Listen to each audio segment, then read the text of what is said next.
वहीं आज शहीद किसानों की याद में कैंडल मार्च भी निकाला जाएगा। साथ ही किसान आंदोलन को लेकर सुप्रीम कोर्ट में भी अर्जी दायर की गई है। मुजाहिरीन किसानों की मांग पर संजीदगी से गौर करने और दिल्ली जाने की मांग है। वहीं हरियाणा सरकार ने फसल कर्जे पर ब्याज माफ करने का ऐलान किया। किसान 25 फरवरी को नौजवानों के साथ सेमिनार करेंगे। 26 फरवरी को हर गांव में सरकार का पुतला दहन होगा।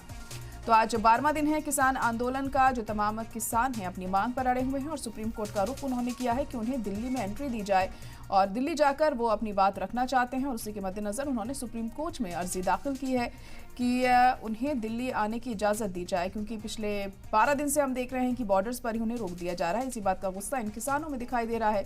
हालांकि सरकार की ओर से बातचीत की तजवीज़ पर किसानों ने कोई जवाब नहीं दिया है।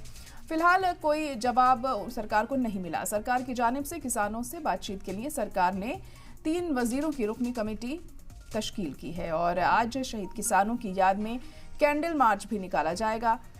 साथ ही किसान आंदोलन को लेकर सुप्रीम कोर्ट में दायर की गई है एक अर्जी। मुजाहिरीन किसानों की मांग पर संजीदगी से गौर करने और दिल्ली जाने की इस अर्जी में मांग की गई है। सुप्रीम कोर्ट का क्या जवाब रहता है, क्या रुख रहता है इस अर्जी को लेकर, ये देखना होगा। तो वहीं हरियाणा सरकार ने फसल कर्जे पर ब्याज माफ करने का ऐलान किया है। किसान 25 फरवरी को नौजवानों के साथ सेमिनार करेंगे। 26 फरवरी को हर गांव में सरकार का पुतला दहन होगा।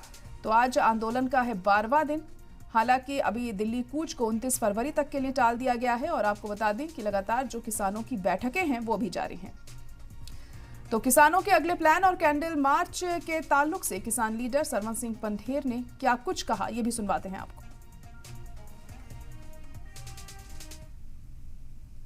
27 को पूरे देश भर से किसान मजदूर मोर्चा, एसकेएम गैर राजनीतिक अपने सभी देश के किसान नेताओं की मीटिंग करेंगे। दोनों फोरम अलग अलग ये सभी वर्तमान परिस्थिति के ऊपर चर्चा करेंगे, आगे कैसे बढ़ा जाए।